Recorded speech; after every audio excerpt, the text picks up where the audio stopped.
10월 1일 새벽 예배 말씀을 시작합니다. 오늘 본문은 갈라디아서 6장입니다. 그리스도의 법을 성취하기 위해 짐을 서로 지라고 말씀하십니다.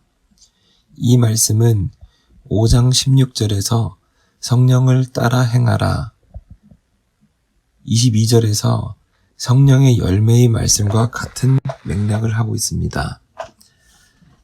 갈라디아 교회는 믿음보다는 행위를 중시하면서 살다 보니 육체의 일들이 현저히 드러났습니다.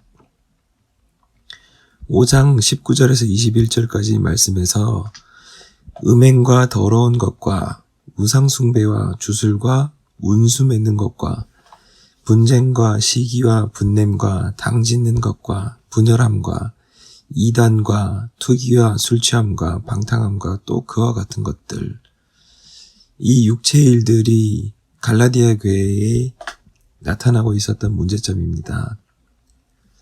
육체의 행위는 자기 자신을 위한 행위입니다. 육체의 행위는 자기 나라를 위한 것이지 하나님을 위한 것이 아닙니다. 겉으로는 율법을 따르지만 실제로는 율법을 사용하여 자기 나라를 구축했던 것입니다. 분명 율법은 선한 것인데 사람은 선해지지 않았습니다. 그리스도가 오심으로 율법의 완성인 그리스도의 법이 임한 것입니다.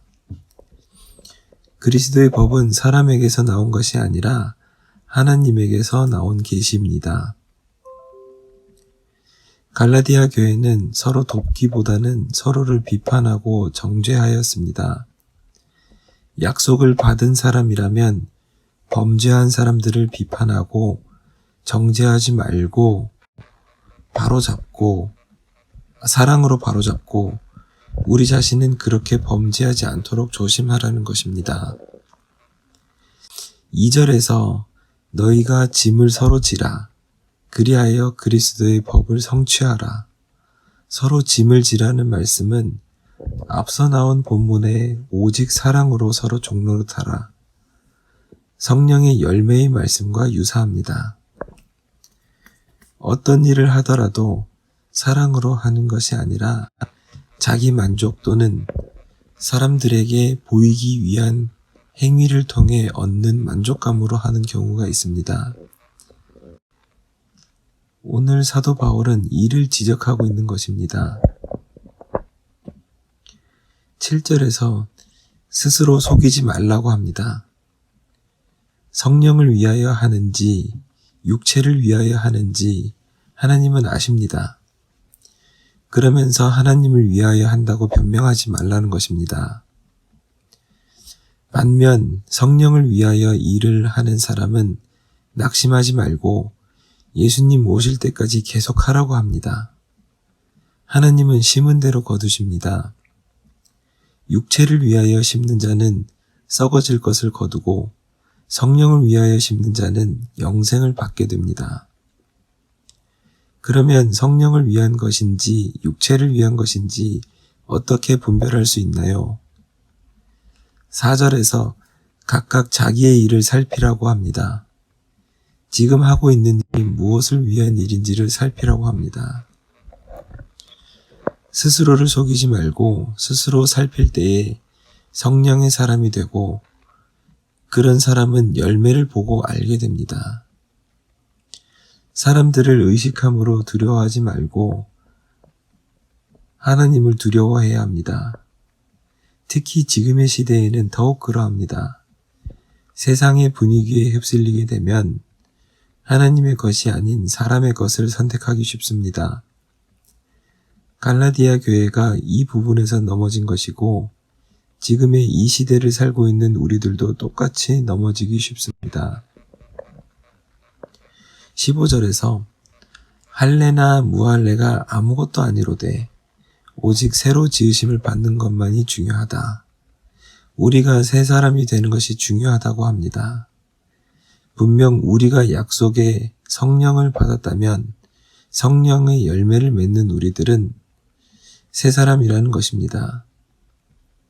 새 사람은 성령을 따라 행하며 성령의 열매를 맺는 사람인 것입니다. 내가 내 몸에 예수의 흔적을 지니고 있노라. 예수님의 흔적은 성령을 따라 행할 때 삶의 흔적이 나타나게 됩니다.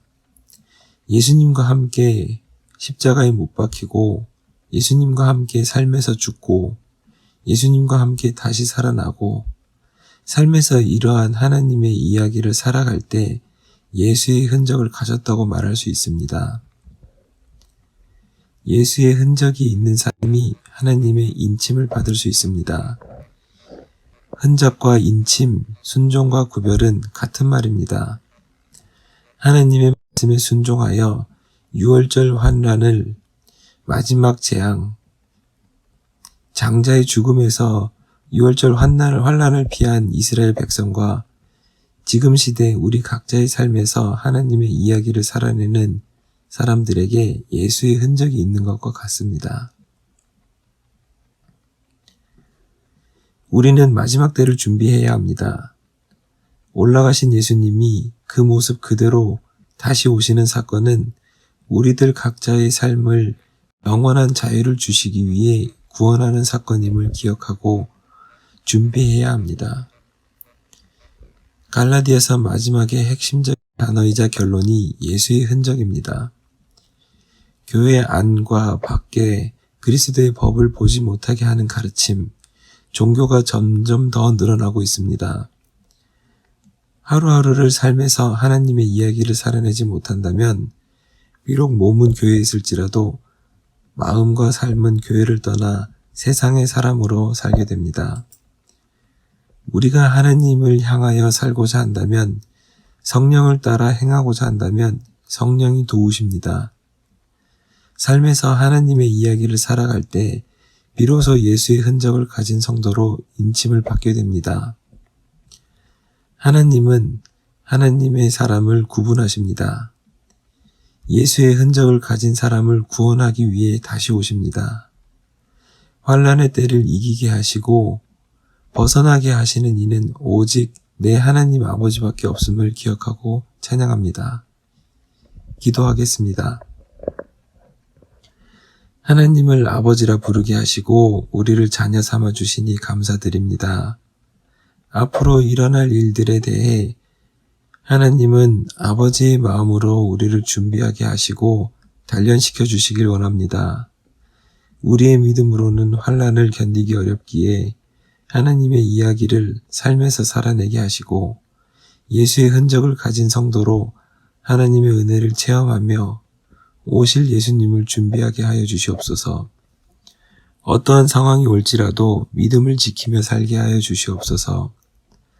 환란의 때가 올지라도 아버지의 자녀들에게는 믿음을 잃지 않도록 도와주시옵소서. 아버지의 은혜만을 기다리고 간구하오니 자녀된 저희들을 기억하사 지나가게 하여 주시옵소서. 감사드리며 예수님 이름으로 기도합니다. 아멘.